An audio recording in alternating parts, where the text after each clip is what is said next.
is Taj of the Beat. And welcome, ladies and gentlemen, boys and girls, guys, gals, and non-binary pals to another episode of All the Above, the show that gives you an unstandardized take on education.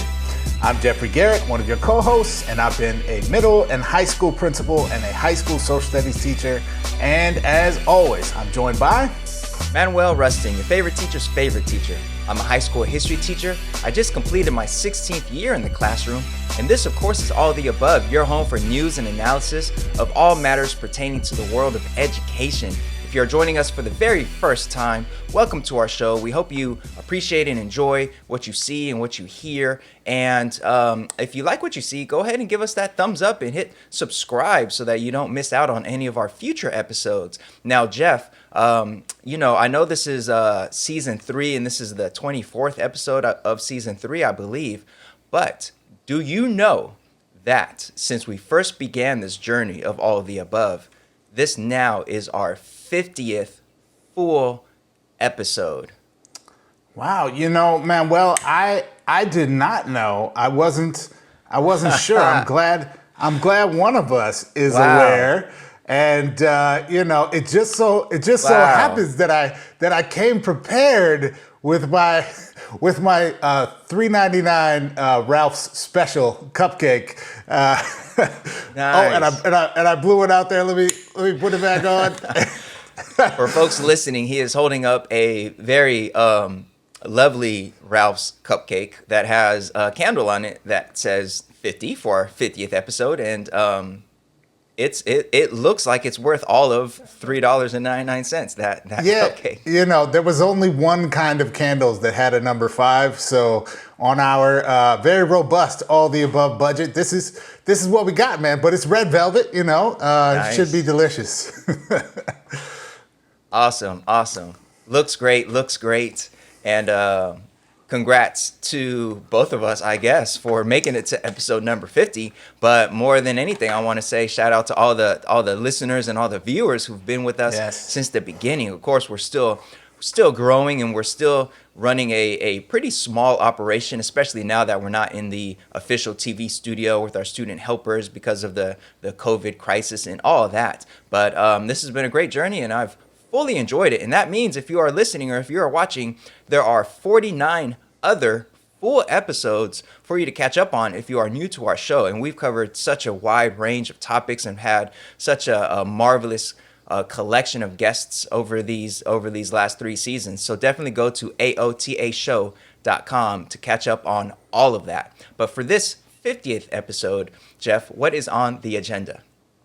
Well, Manuel, we got a good one today, and it's a special one, as you noted. So to help celebrate our 50th episode ever, we are bringing on 3 of really just our favorite guests from over the years. We have one of our very first guests ever, Alyssa Solis, who is a science teacher, going to be joining us again.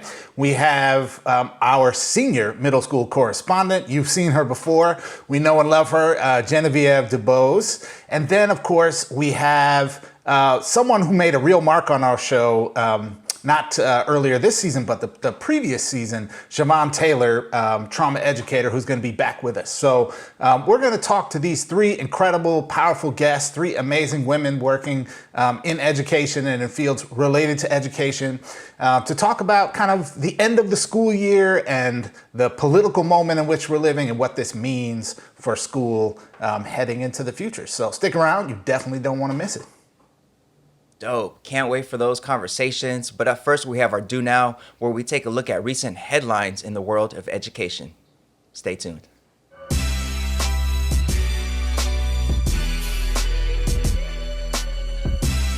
All right, folks, now it's time for the Do Now. Let's take a look at recent headlines in the world of education. Jeff, how are we doing the Do Now today? Well, Manuel, it is the end of the school year pretty much across the country. I know some of my people in New York City might still have a couple days left on the year by the time this episode drops. But we're basically at the end of the school year everywhere. And, I know your favorite part about school under distance learning is issuing grades. So we got a report card, man. We're going to give out some grades today. Yeah, I'm team all A's, but I think for this report card today, I don't know if we're going to have all A's. Let's take a Yeah, look. So we'll see. We'll see. yeah. All right, Jeff. So our first grade for today is a C. Oh, okay. I mean, I guess that's the good old college try or something like that, they say. Yeah, something like that. But in this case, the C stands for conversion therapy. Oh, okay. Yeah, exactly. This story actually is worthy of an F, but that C is for conversion therapy. So this story we got from the Huffington Post by some reporting done by Rebecca Klein. And in her story, Klein profiles the experience of 16-year-old high school sophomore Megan Mishkin, who is a student at Calvary Christian Academy in Fort Lauderdale, Florida, who says she was pressured into receiving conversion therapy after the school became aware of her sexual orientation. Now, the Human Rights Campaign, which is a leading LGBTQ plus civil rights group, defines conversion therapy as, quote, a range of dangerous and discredited practices that falsely claim to change a person's sexual orientation or gender identity or expression.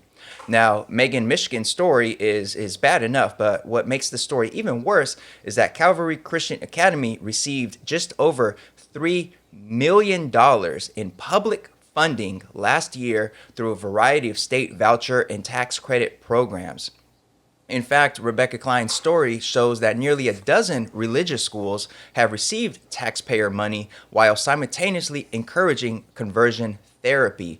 In total, the article cites about $8 million of public funds that have gone to religious schools that have conversion therapy as a practice. Now, Jeff, how surprised are you that religious schools are receiving public dollars, especially in cases where these religious schools are pressuring students into conversion therapy?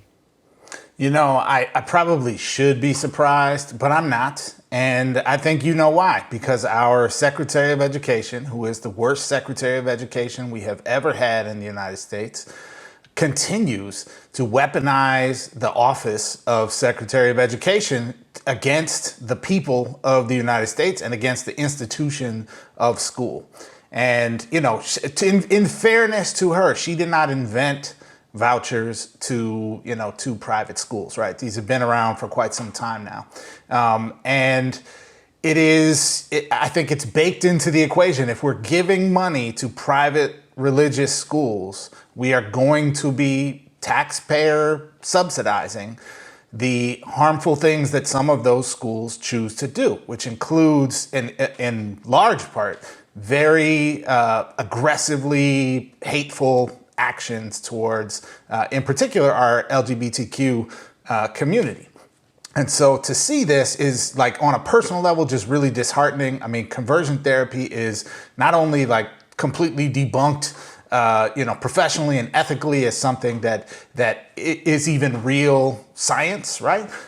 It's just hate masked as therapy and as science, but is also something that I think, we've seen data showing very harmful, prolonged negative side effects, right? Of increased likelihood of folks who've experienced that type of so-called counseling or conversion therapy, increased likelihood of them committing suicide, increased rates of depression, increased rates of homelessness, all kinds of things that are like deep negative social outcomes that, of course, we don't want to see for any aspect of our society, let alone folks who are already, for many reasons, some of the most marginalized people in our society. So, to see this, it's like infuriating on a personal level because I pay my taxes every year, and to know that, some of my tax dollars are going to fund schools like this. And it's, the article focuses on this Calvary school in Florida, but I encourage folks to click on the article because at the bottom they have a list of a whole bunch of schools across the country.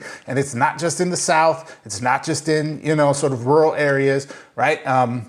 Places that are doing this. And this is deeply, deeply harmful to young people. And, especially, this is Pride Month, right? So especially this type of thing hitting the news at a time when Betsy DeVos is pushing to expand this sort of funding as a part of the coronavirus, so-called relief efforts that are coming out of the federal government right now. It's just disgusting in the worst way, Manuel. Yeah, really, really, truly is. And the student that was profiled in the story, Megan Michigan, she just completed her junior year at NYU. So, to be fair, the high school that she attended, Calvary Christian Academy, they dispute that the situation happened the way that she describes, but others back up her side of the story in saying that she was really pressured into getting this type of conversion therapy after the school became aware of her sexual orientation. And also, I mean, let's be honest, if she were at a public school, although the public school wouldn't be pressuring her into conversion therapy, it's not like things are so great for our LGBTQ plus students in public schools either when it comes to bullying and transphobia and homophobia. But to think that a religious school is receiving taxpayer funds to push this sort of stuff is just ridiculous. I mean, if that's your religious viewpoint, fine, but taxpayer dollars should not be going to that, especially in a situation where schools are so terribly under-resourced and underfunded right now. Like, it's not like we have like a surplus of funds and it's like, okay, well, the public schools don't need this extra money, let's send it somewhere else. No, so this is just it's a terrible story. And to know that Betsy is involved in it in the sense of her wanting to increase support for religious schools is no surprise. And of course, anybody that's been with us since episode 1 knows that Betsy DeVos has been our biggest hater, really, and we suspect that she is the one who is behind most of the thumb downs that we get on YouTube. We get about 1 per video, and we're pretty sure it's her. So yeah, man, trash story. C for conversion therapy, but legitimately an F. What's the next grade that we have on the report card for today? All right, man. Well, next up we have an A. Yeah, team all A's. Let's do it. Give them all A's, man. I thought you would appreciate that, man. It's fitting with the moments we are in right now. But this A in particular, Manuel, stands for affirmative action. So really it's 2 A's, I guess, when you think about it. Nice. So yeah, we got some fascinating news about the issue of affirmative action coming out of the state of California. So let's get into it here. This is based on some reporting, some really good reporting that was done by Hannah Wiley in the Sacramento Bee and also by John Myers from the LA Times. And in a 58-9 initial vote, Assemblywoman Shirley Weber, who's a Democrat from San Diego, secured the necessary 2/3 majority approval needed to send Assembly Constitutional Amendment, ACA 5, from the California State Assembly to the State Senate, where it must be approved by June 25th in order to appear on the November 3rd statewide ballot. Now, ACA 5, if you haven't heard about it, would repeal the provisions of the infamous 1996 ballot measure, also known as Prop 209, which prohibited state institutions from granting preferential treatment based on race, sex, color, ethnicity, or national origin. This was essentially the ballot measure in California that did away with affirmative action. And advocates of this change say it would once again allow affirmative action in things like hiring, contracting, and in college admissions. Now, that may sound great, in particular in the sort of, hashtag Black Lives Matter moment that we are all living through, but the bill is not without its detractors.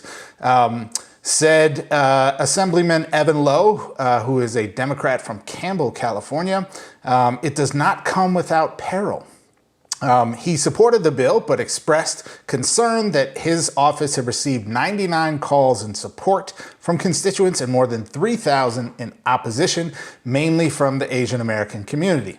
Now, there's a lot of kind of controversy around that issue because many members of the Asian American community have come out in favor of this statewide ballot measure, and also note that, of course, the Asian American community is huge and diverse, and not all folks within that community are well represented or overrepresented in our state colleges and universities, even though as a sort of umbrella category, Asian Americans are overrepresented, particularly on UC campuses.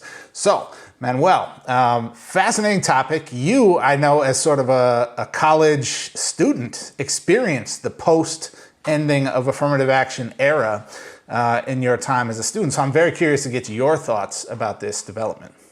Yeah, so this is definitely a topic that's near and dear to my heart. I remember it like it was yesterday when Prop 209 was not, I mean, the campaign for it. I remember the commercials on TV for Prop 209, and they were using images of Martin Luther King and his dream that folks will be judged by the content of their character, not by the color of their skin. And just the way Prop 209 was marketed, it really had people thinking, I guess, that it was a measure that would help stop racial discrimination. But what it actually was a measure that was aimed at dismantling affirmative action.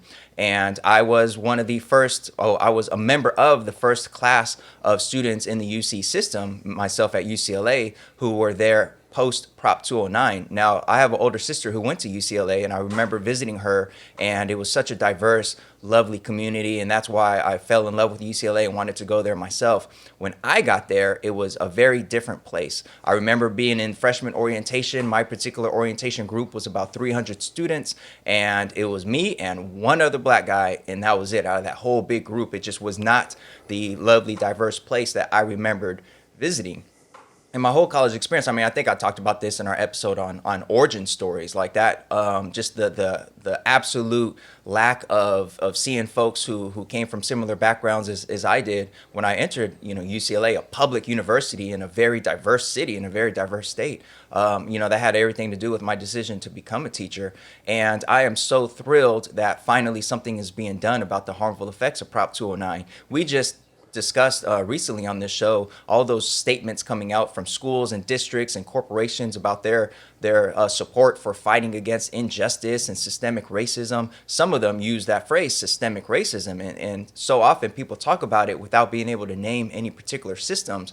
Well, if you believe that we need to dismantle systemic racism, there are really only two options. We either take apart the system that exists today, we burn it all down and take it apart and build something new, which a lot of people think is too radical and asking for too much.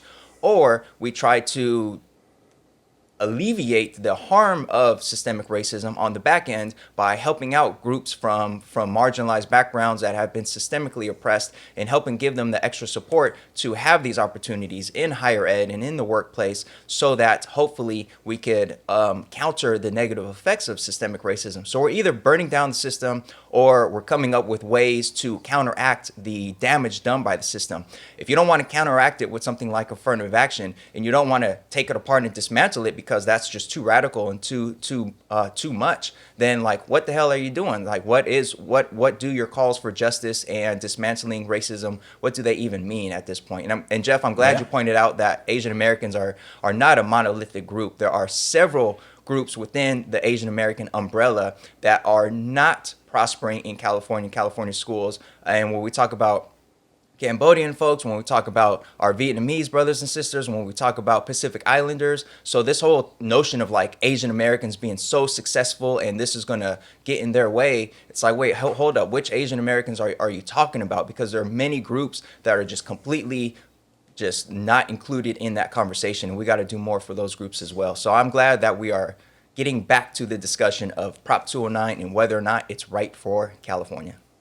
Yeah, man. Well, and I'm going to actually push even one step further than what you just said, because, I was a high school student / college student, at the same time as you. And I grew up in Minnesota.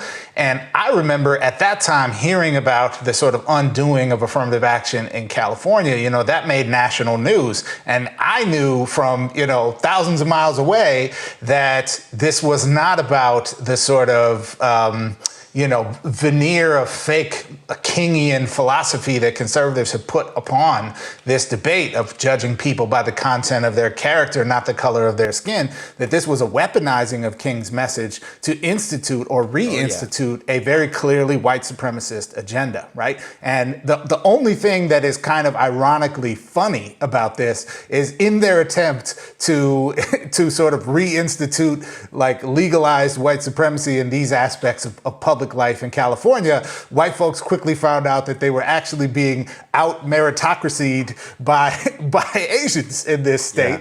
Yeah. And so, kind of lost at their own game in some ways, if you think about it. Now, putting that aside for a second, I think this move is a perfect encapsulation of what lots of people across this country are reading about, because Ibram X. Kendi's book, How to Be an Anti-Racist, has been like #1 or #2 on Amazon for the last month or whatever now that people have been in the streets. So I know folks out there reading about it. And when he talks about this issue of things being not racist, right, and versus anti-racist, Prop 209 is one of those not racist sorts of things, right? It has this veneer of like, oh, we're going to be neutral and colorblind and create a colorblind society, when in fact we all know what it's doing is institutionalizing the inequities that we know are present, right? We can't have a fair competition when certain folks are hoarding all the resources, right? So the reality is we need anti-racist policies, and I'm not saying that, affirmative action in and of itself is the answer to that, but it's certainly a step in an anti-racist direction, right? Is to make sure that our colleges and universities, our public contracts look like the people and the communities of this state, and not like a pre-selected set of folks who are already doing the best in that equation.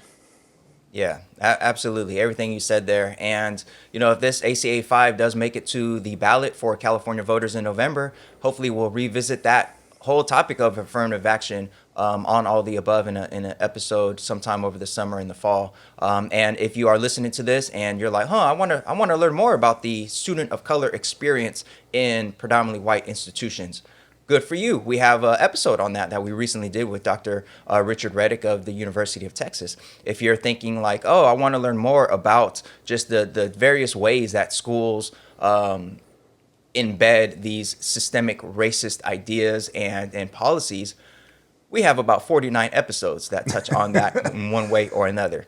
Indeed. So dig through the crates, aotashow.com, and get your learn on if you are new to our show. All right, but up next we have our seminar for today. We're going to be having conversations with 3 of our favorite guests from over the course of these 50 episodes about the various complexities of how and when we're going to go back to schools this fall, considering the pandemic and social uprisings and all that's happening in the world. All right, so stay tuned.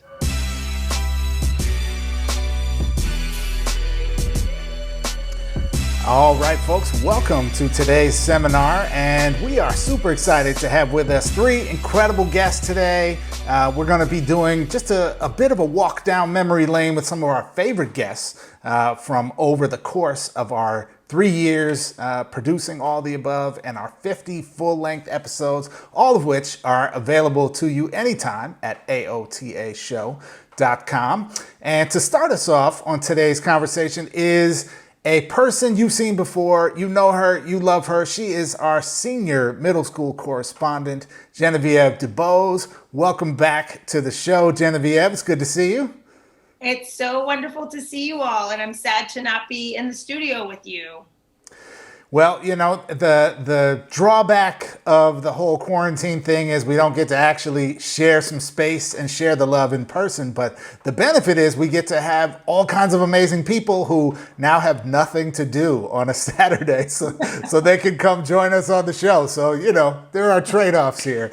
But it's great to have you back, Geneviève. Appreciate your always valuable contributions to our discussion on the show, and loving that T-shirt you got there. Maybe maybe you could show everybody the war against injustice. Love it. Right. T-shirt game always on point. Always on point. Yes. All right, Geneviève. So, as our senior middle school correspondent, you obviously bring a wealth of knowledge and experience to the table and have been very much on the front lines of what has been happening in our schools over the last few months, where everything just kind of got turned upside down, right? And this year has just been a lot for everyone, for teachers, for principals, for coaches like yourself, for all kinds of people, right? For parents at home. So wonder if you could share some insight about, now that the year has kind of come to an end, what did we learn from this? What are the implications we should be thinking about going forward? Yeah, I have so many takeaways from this time. And one of the largest ones for me has been that just this reminder that education is a tool for social justice, for equity, and for dismantling racism. And even though our system was not set up for those things to happen, right? The education system actually perpetuates all of those things. This time has really made it clear to me that this is our role. And I have seen through, my work with teachers and students, through listening to what students have to say in response to what's happening in terms of the coronavirus and also in terms of the Black Lives Matter movement. Kids need to feel connected to what they're learning. And that has been, I've known that, we've all known that, but this has been so present in this time. Also, just that we have to do better by our kids, right? We have to do better by our students and by our families and by ourselves. And so this idea that like race and racism are very taboo subjects. I mean, the conversations that students and teachers and colleagues are having right now has been mind blowing to me, right? We actually, we're giving students a text about systemic racism and looking at how racism is perpetuated through the systems in our country. And so if that was a text that we had offered last year, we probably would have gotten a lot of pushback or questions around well, do kids really need to read about this? And so for me, just one of my biggest takeaways has been we have to continue this work, that students need to feel connected to what they're learning and they need to actually find value in it. And if I'm learning something that doesn't connect to my life or feel applicable, I'm not going to do it, right? And so it reminds me so much of that James Baldwin quote around the paradox of education being, that that's when, I can't name it exactly, but that's when you actually start to examine, you learn when you're learning and then you actually start to examine the society that you're living in. That's what we want students to do. So for me, in the midst of everything that's been happening, that's been my biggest takeaway of just that we have to ensure that learning is we're giving students tools to actually make change. Nice. Now, Geneviève, you have a wealth of experience in education, both in and out of the classroom. And we're wondering, as somebody who's really been in the game for a long time, distance learning, that specifically is probably one of the largest disruptors we've seen to our school system in our lifetime, really. And we're wondering, what were your observations about that aspect of this moment, that distance learning, especially in the context of the middle school students and teachers that you work with? What were your observations of how that went and what we need to be thinking about in terms of distance learning going forward? I know there's not normally cursing on all of the above, but what I've been describing our distance learning experience, it was a total SHIT show, right? We were not prepared at all, right? This was such an overnight experience in terms of how do we, wait, what? School's closing? Wait, we're closing for 2 weeks? Okay, let's get kids packets so they have something to do. Oh, wait, now we're not opening again? Okay, well, let's get kids devices. Wait, but they don't have Wi-Fi. Wait, but, oh, now let's get them a hotspot. But the hotspot doesn't work, right? So it was a total shit show. Please bleep me if you need to. And I think that was and that is not at the fault necessarily of the teachers or the educators. No, we were not prepared for this. And so for me, it's really just thinking it took me, even as a literacy coach, weeks to figure out how do I support my teachers remotely. I think probably a good 5 weeks before I was okay, I think we've got a handle on this, because we were in shock mode, and then we went to panic mode, and then we were in action mode. It was just reactionary, right? And so, it's been difficult, right? And we were not prepared for it. But I think one of my takeaways from it in terms of this is, well, I have a lot, but one being that we really, it goes back to what I just shared, but we have to do things that actually apply and bring, give kids, reason to want to learn. Because when you're in the school building, you have grades over your head and you have a teacher right there, as your impetus for learning. But when you're remote, and I don't know how, in other parts of the country, in Los Angeles, when kids left school on March 13th, whatever grade they had on March 13th was the grade that they couldn't get anything lower than that, which was, I was totally fine with because, like I said, it was an SHIT show. But when you're a savvy middle schooler and you're like, oh, I had a B in English, I don't have to do anything in English for the next 8 weeks. Teachers and grades are no longer your impetus for learning. Like, there has to be a reason that you want to learn, right? And so that takes me back. We had an 8th grader after, you know, the killing of Breonna Taylor and Ahmaud Arbery and George Floyd. We were doing a unit around music and the power of music, a mini unit, and he wrote a really powerful message to his teacher that she shared with me around, no disrespect, but why am I learning about music when I should be learning about what's happening in the streets right now and how I can support, you know, my Black and brown brothers and sisters to end police brutality. And he was right on, right? And so we made changes and adjustments to our lessons and our learning for that.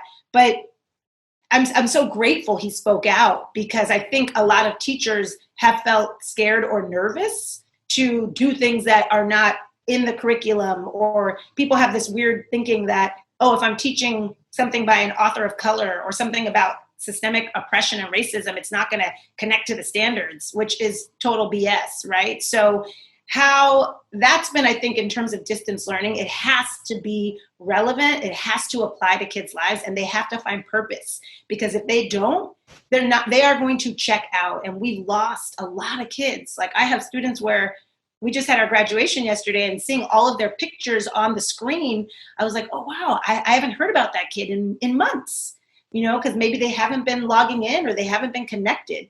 So for me, that is like the biggest takeaway, and my personal fire as I go into the next school year. Like, as a literacy coach and as someone who is supporting my teachers with this guaranteed and viable curriculum, we're going to have to shift that curriculum, right? We're going to have to ensure that what kids are learning, actually, they care about it. Because if they don't care, they are not showing up. And in this environment where I may not need to physically be in school, it's much easier for me to not show up. Yeah, so glad you said that, Geneviève, and it certainly resonates with me and my, core beliefs about what it means to be an educator. That question that you're alluding to, like, what is school going to look like in the fall, is a big one. And of course, we're still in waiting in terms of, the actual answer to that. But I'm wondering if you could share your thoughts from your experience as an educator, as a literacy coach, about what school should look like when we return, and what kind of planning we need to start doing now in order to actually make that a reality. Yeah. Well, I just want to be back in the same space as kids and teachers. So I am hopeful that we are able to return, even if it's with smaller numbers of people together at once. But there is real power in being physically together. And so with all safety precautions and protecting kids and protecting educators and protecting families, physically health-wise, like, I'm hopeful that we can be physically together in some capacity. And once so we need to take care of our physical health, right? And I think when we come back, we also really need to take care of our social and emotional health. And especially, this is, I think, applicable to kids of all ages, but especially in middle school, right? And so much of middle school is around the social connections that you have with your peers. And that has just been wiped away during this time. So for me, I really see, my vision is that there is a good chunk of time together where students are in circle, in advisory settings, small groups with a trained adult educator to really process and connect with each other on what is coming up for you being back in school. What have the last 6 months of your life been like? Because we really haven't been together that long. Really giving a space for kids to process what's happening in the world around them and within them, and in a safe space. So I feel like that's huge and needs to be, it's not like an afterthought. It's like, no, this is vital to our kids actually being able to learn. So I think there needs to be some real support for educators over the summer on how do you hold space for students, like whether you're using an advisory model or a crew model, to really connect with kids and allow kids to connect with each other. And then the second piece is, it's my recurring theme throughout this conversation, right? that kids really need to be the drivers of their learning. So when we do come back, is there space? Not is there, how do we create space for kids to decide and drive and design their learning? Like what in this time, in this like very powerful period of change in so many ways, how do we cultivate that fire and that energy and continue that learning so that kids are the ones who are saying, hey, I really want to dive deeply into, why the Watts uprising happened in the 60s. Like I teach them Watts.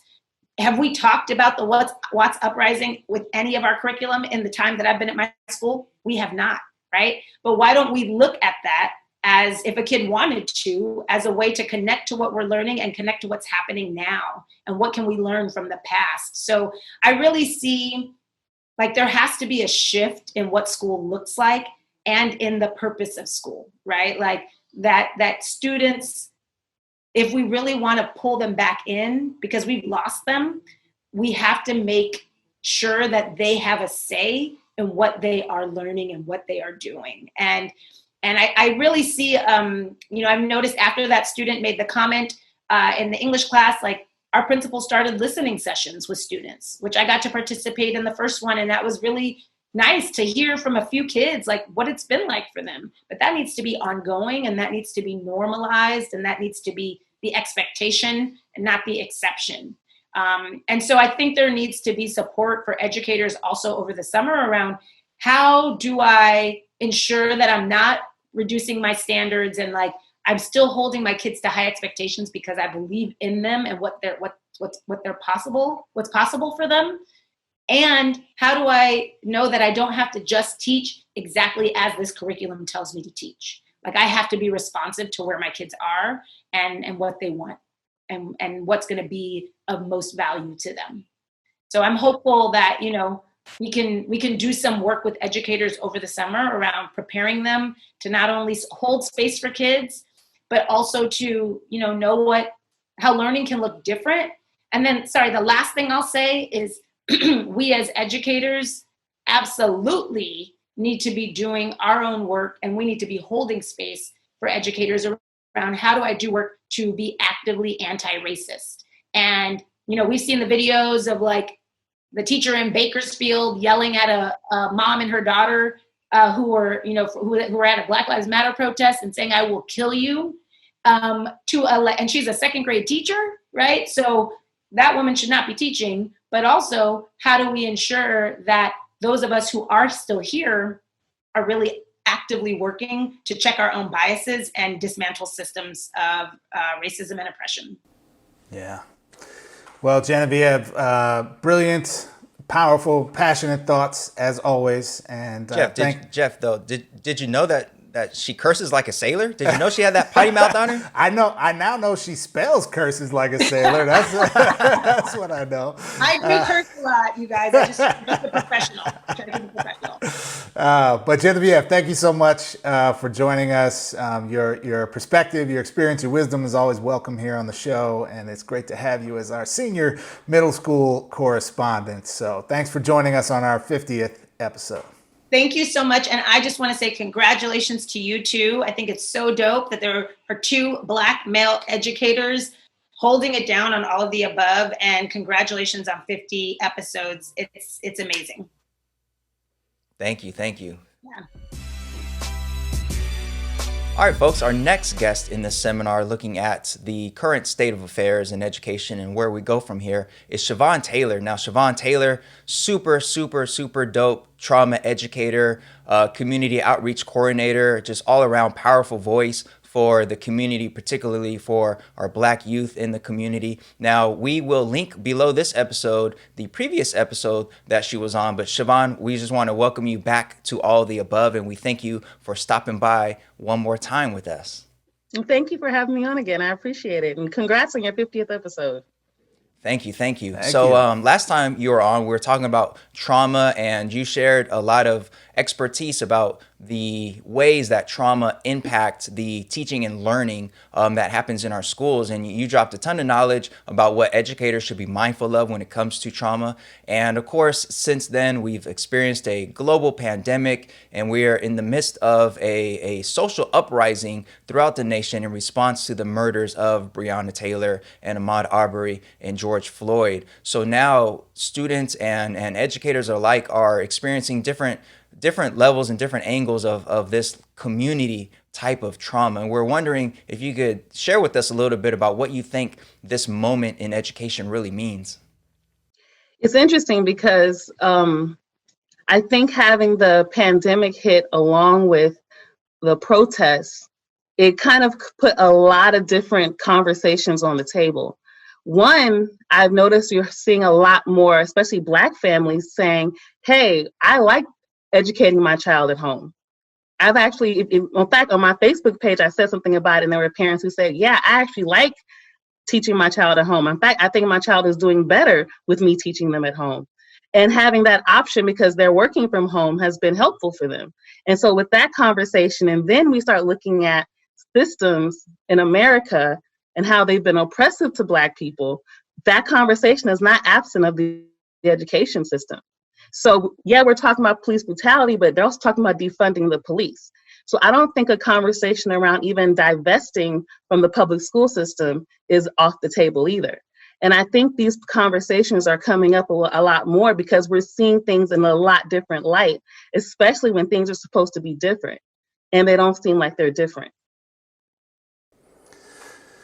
That's a powerful thought there, Chavonne. And as you know, as a public school system educator, it is both sobering to hear that, and also, you know, as someone who prides myself on being a critic of the status quo, I also understand where you're coming from, right? And really calls for us to do better and do right by the community are coming from every city, every state across the country, where we're seeing, you know, mass uprisings and calls for more radical change. So perhaps in addition to what you said, are there other examples of more radical change that we need to be thinking about in order to make education and schooling something that is in service of communities and that is functioning as an anti-racist institution?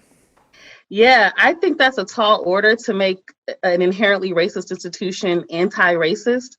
But I think we do have to begin to look at ways that we can reimagine education and the educational system. And I think this is a great opportunity to do that. The same way people are looking at different systems and defunding the police, and how can we now care for our communities and keep our communities safe if we're talking about completely revamping a system and an institution we've known for hundreds of years. We can do the same thing in education. In fact, we should be. And how do we begin to reimagine that? What does that look like now? For one, the classroom setup. Where does that concept even come from? Is that in itself a Eurocentric idea that has not benefited communities of color? Is the curriculum that's being taught and the way it's being taught, people telling you, learning about the Greeks and the Romans, or telling you that world history is only Europe and some parts of Asia, right? So we have to be revamping the entire way that we're educating ourselves and our communities and our people, right? We have to actually think about these things. We don't often consider them because we just think, oh, well, as long as I teach and some of the Black history stuff that's not commonly taught, or I introduce a couple of books like Things Fall Apart and the autobiography of Malcolm X, and I've done my part. But we have to really, and educators being a part of the process of revamping the curriculum, because a lot of times it's not actual teachers. They're politicians, they're business people who are in these conversations around revamping curriculum. And we need to have more teachers of color, more psychologists of color that are thinking about how we can completely reimagine and completely look at how we educate, how we treat children. When they come back home, come back to school from this pandemic, remember, they just had their entire lives disrupted.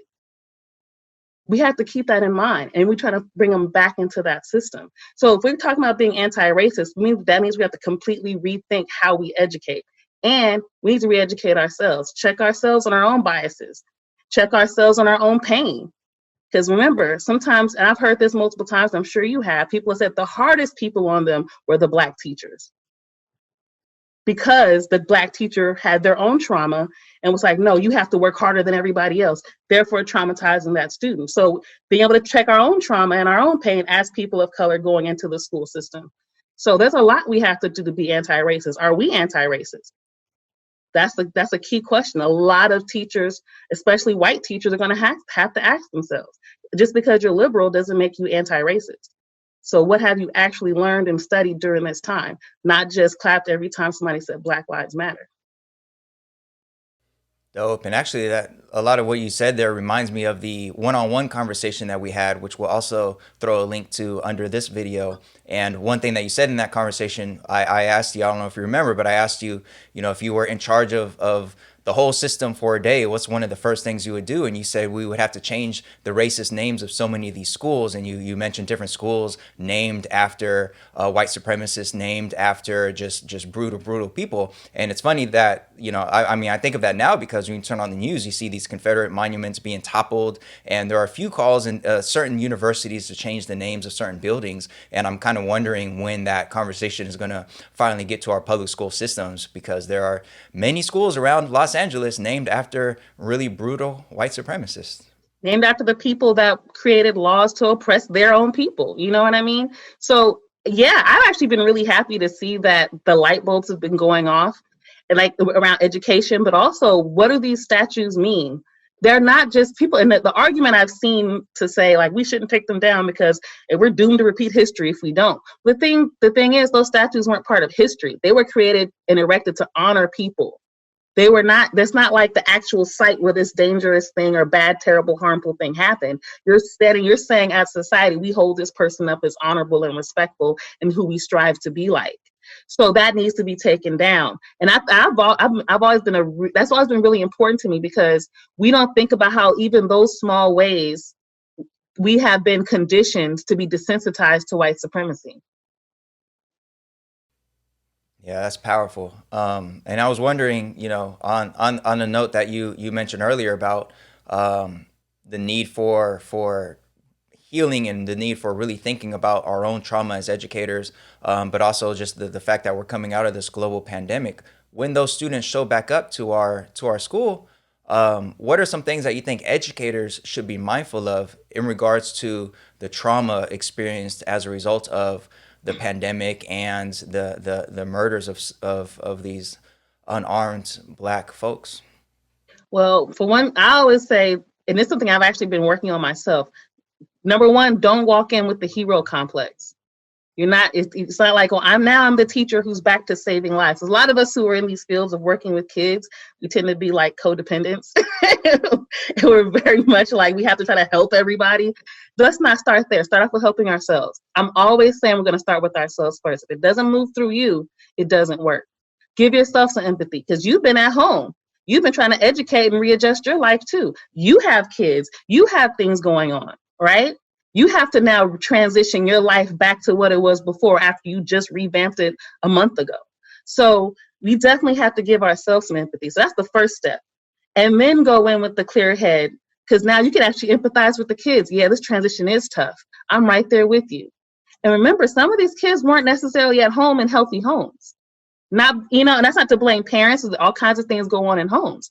So now they had to try to figure out how they were going to eat. I'm grateful there have been school programs where people can go at least make sure their kids get breakfast and lunch, but we have to remember some of these kids still were struggling at home. So keeping that in mind, this is a transition for all of us. And some of us had, it's going to hit us harder than others. But look at yourself as among the students versus I'm here to now save them. And I think that's an important aspect. It has to move through you, because then you can connect with your students. You're like, man, I know that's tough, because, I can relate to that. You don't have to tell them you relate to it, but just connect to it in your own spirit. Just say, I feel that. I know what it's like to feel alone, to feel scared, to not know what's going to happen the next day. Because the day before you were able to go to the store, the next day you can't go because you don't have a mask. The day after that, it's a curfew. You got to be in the house by 6 o'clock. You can't stay at your cousin's house. Like recently, I was reunited with my baby brother who's 14, and we had to cut 2 of our visits short in a row because all of a sudden we got alerts. I had to drive him back to Norwalk when we were at my other brother's house in North Hollywood. And it was the time I had with my brother who I hadn't seen in 6.5 years. So imagine how even he at 14 felt like, I'm finally with my brothers and sisters, and that's cut off short. Now he has to go back to school when it's time to go back to school. Does that make sense? So we have to think about that as educators, as people working with children and families, that this has been quite a tough transition. And you're not the hero, you're here among them. You're here to connect and empathize. Yeah. I'm so glad you said that, Chavonne, because you were making me think of where I was when we got the alerts, where it was like, curfew at 8, now curfew's at 6, now the curfew's at 5. Right. And I was at the grocery store, and I remember just being like all up in my own feelings about, now we're getting yelled at to get out the grocery store and get home, right? Which, of course was legit for me in the moment, but the pivot one needs to make sometimes as an educator to see the world and the equation from the perspective of the students, right? And maybe my experience of being at the grocery store, as logistically upsetting as that was in that moment, is not the only experience that's happening right now. And I need to really understand what these really disruptive things are meaning for kids in their lives and their families and their experiences. So as always, Chavonne, you help us see the world from an important perspective and bring to life issues that are challenging and critical about education and about school and the fact that we need to do better. And so thank you, Chavonne, for bringing that to us yet again here on All the Above. And it's just been a pleasure to have you back with us. Thank you.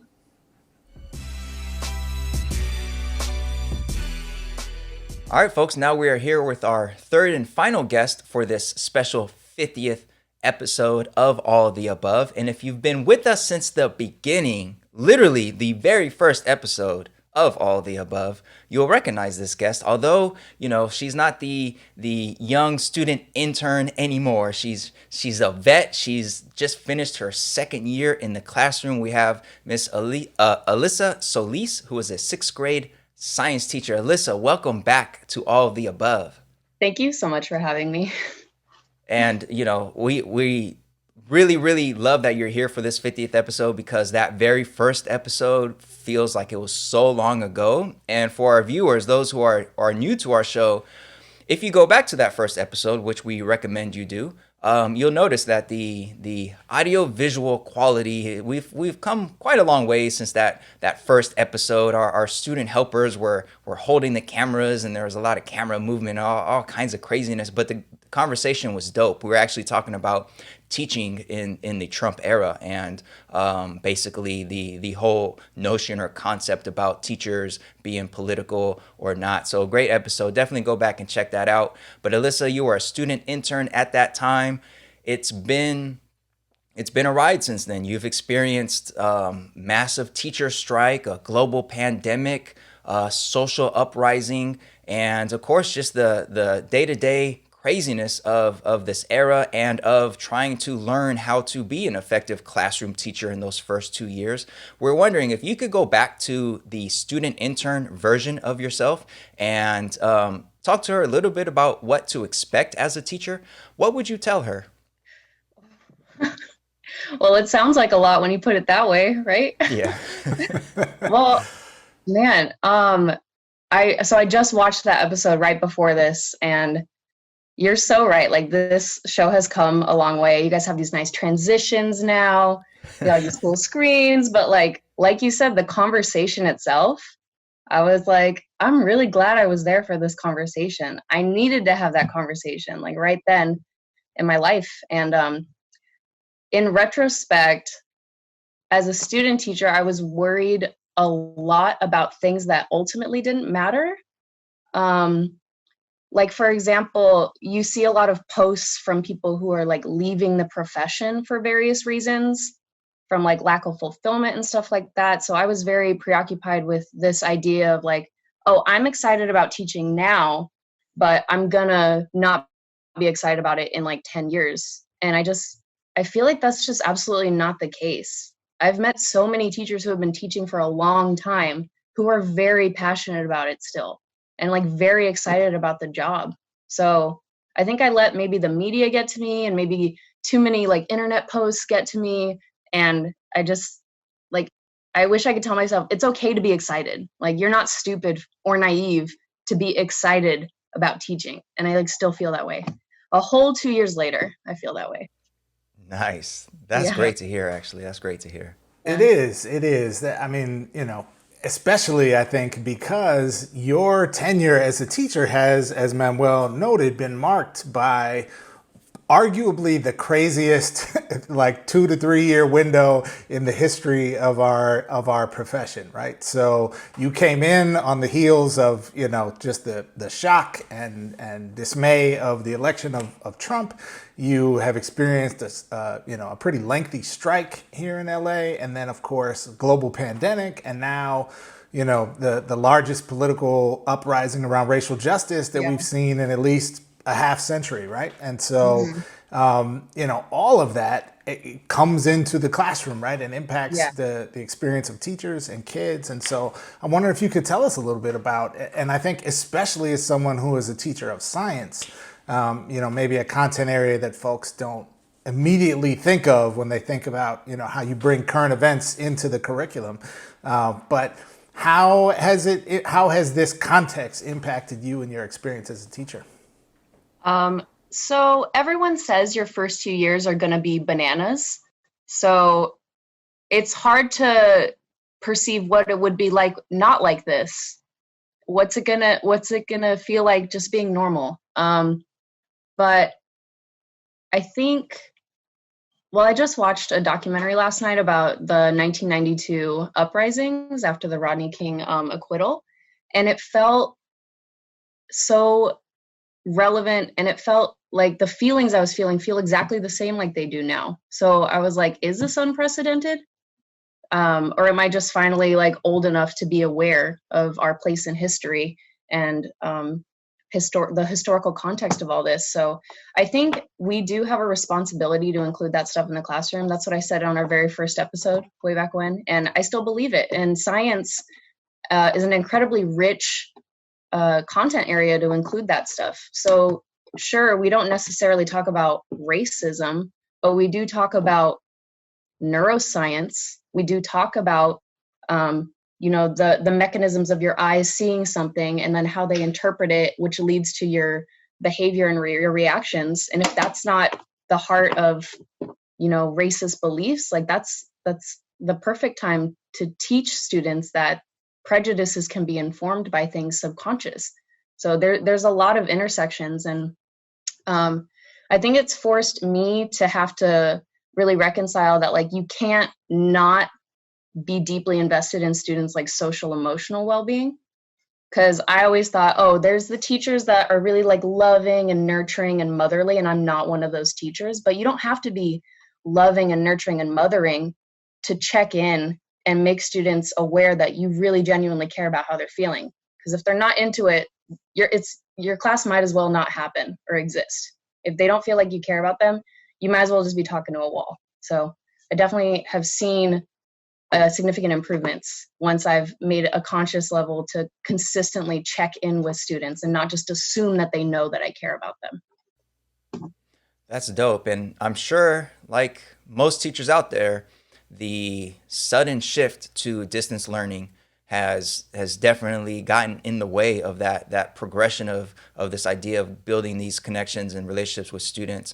We're wondering if you could talk to us a little bit about what your distance learning experience was, and what are some of your key takeaways from that experience? So I was lucky. My master's program made us take a bunch of classes in online teaching. We didn't really have a choice, and at the time I was kind of bitter about it.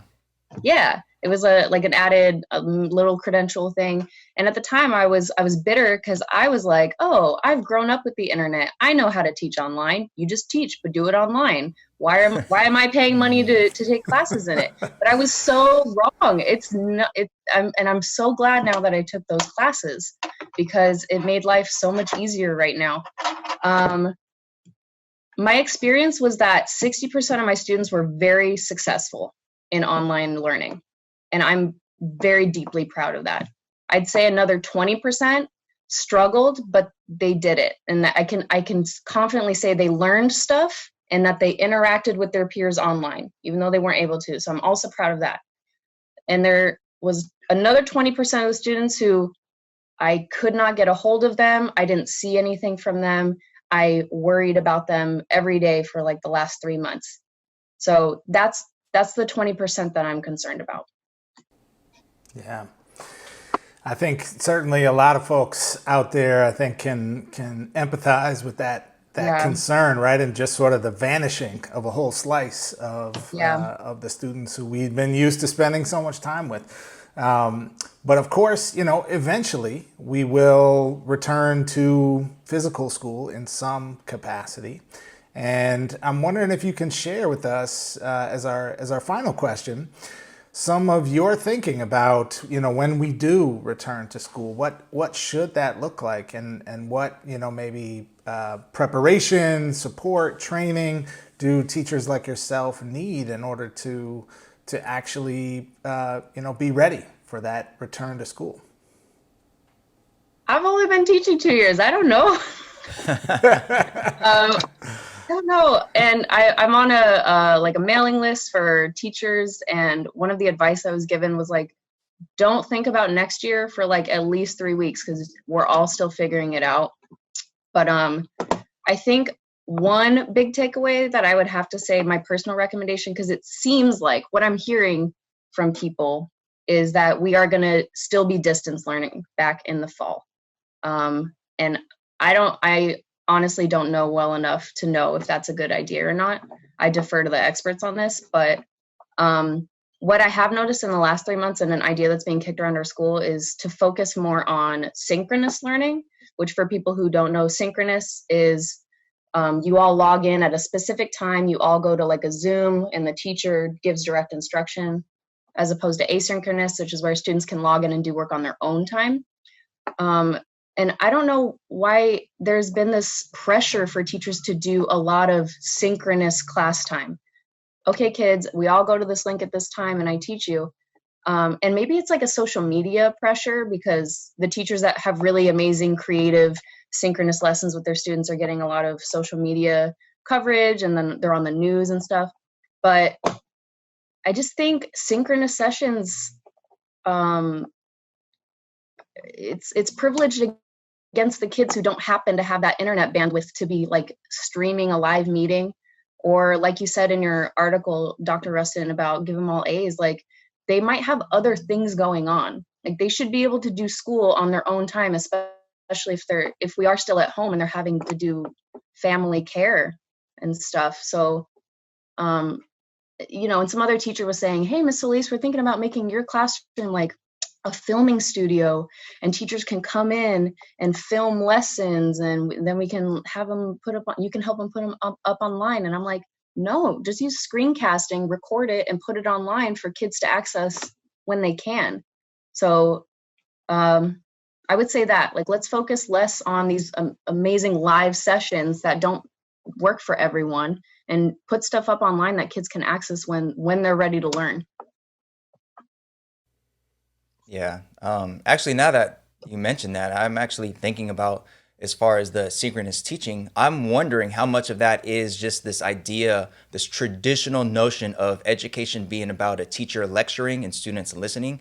And without that synchronous model, I think for a lot of folks, there's this like dissonance between like, wait, that's not education, that's not teaching, So I wonder how much of it is embedded in people's archaic notions about what good teaching supposedly looks like. And also, so you're say what, Jeff? Also, just them like the idea that if you have a synchronous session, somehow that's social. Students are not interacting with each other necessarily on these, not in all cases. And I think there's ways to create social interaction with students asynchronously. So I think that's another thing, is people think, let's all come together as a class. But if it's just you as a teacher lecturing, that's still not providing any social emotional connection for them. Yeah, exactly. So I know you're fronting like you don't have all the answers, but you're speaking like a true vet who does have a wealth of knowledge, and we are so glad that you came on our show to share some of that, because I mean we're all learning together, we're all trying to figure this out together. And I believe Jeff would agree with me in saying that the youth will lead the way. And in this case, in the realm of teaching, you are the youth leading the way. And we very much appreciate that. I appreciate you. Thank you so much for having me. Of course. All right, folks. Next up is our class dismissed, where we like to give shout outs to folks doing excellent things in the world of education. Stay tuned.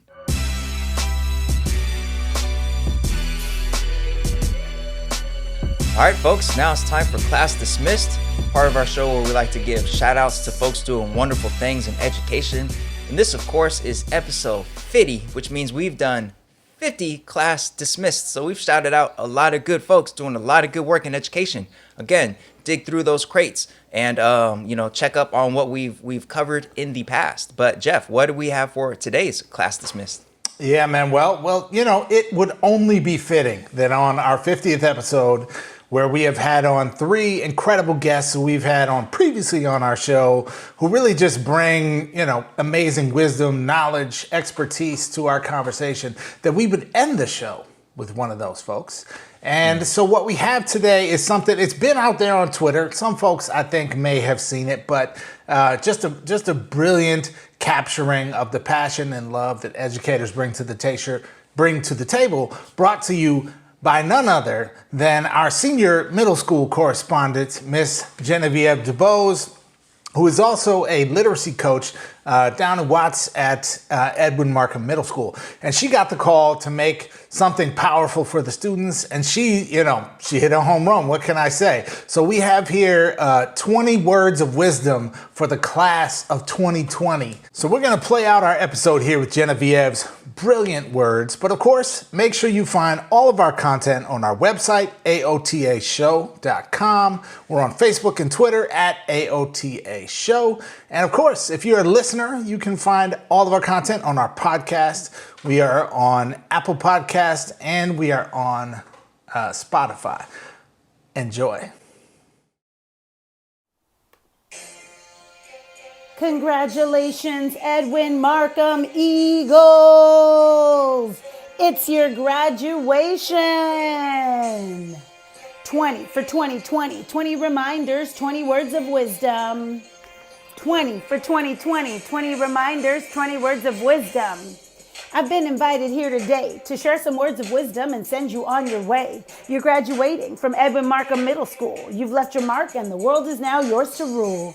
This is a very sacred time. Our country is looking at you to redesign and dismantle the systems that oppress us. Your voice and your actions are priceless. So let's seize the moment for ourselves and the ones who cannot join us. The George Floyds, Ahmauds, and Breonnas. With our actions, they're the ones we'll honor. So I'm here to humbly offer you some guidance and reminders to help you through high school, college, and beyond. 20 words of wisdom, I hope you'll carry on. Hey, 20 for 2020, 20 reminders, 20 words of wisdom. 20 for 2020, 20 reminders, 20 words of wisdom. 20 for 2020, 20 reminders, 20 words of wisdom just for you. 20 for 2020, here we go. Number 1. Always speak your truth, even when your voice shakes. Be honest, be you. 2, ask for help when you need it. Doing everything by yourself is underrated. 3, join or start a club. Following your passions brings light and love. 4, take deep breaths when you're mad or when you're bothered or want to relax. 5, read every day. Words can ground you or help you escape. 6, write every day. Your voice matters and you've got tons to say. 7, connect your world to what you're learning. When you can link it, it ensures your brain is working. 8, find a mentor you can trust. Someone to show you the ropes is a must. Hey, 20 for 2020, 20 reminders, 20 words of wisdom. 20 for 2020, 20 reminders, 20 words of wisdom. Yeah, 20 for 2020, 20 reminders, 20 words of wisdom. Here we go. We're proud of you, Eagles. More words of wisdom. Number 9, Volunteer in your community. When you're of service, happiness is a guaranteed 10. Find friends who push you to be your best. You'll be inspired and always progress. 11. Know your history and from where you come. Stand strong in your roots looking towards the sun. 12. Organize when something's wrong. Gather your people, make the community strong. 13. Be anti-racist. It's constant work and we can't be complacent. 14. Reflect on the daily. What's worth keeping and what's worth changing. 15. Remember that you're powerful. Your strength and your force is undeniable. 16. Look to your elders. Listen clearly to hear what they tell you. 17. Show Watts love every day. It's our community and we came to slay. 18. Always come and visit to share your strengths and struggles. We're here for it. 19. Be the change you wish to see. You are the light, so shine brightly. 20. Know that you're never alone. Edwin Markham will always be your home. Yeah. 20 for 2020. 20 reminders, 20 words of wisdom for you graduates. For 2020, 20 reminders, 20 words of wisdom. We are so proud of you, Eagles. Keep soaring. Keep making yourself, your families, and the Watts community proud. Congratulations, class of 2020. 20 reminders, 20 words of wisdom. 20 for 2020, written just for you.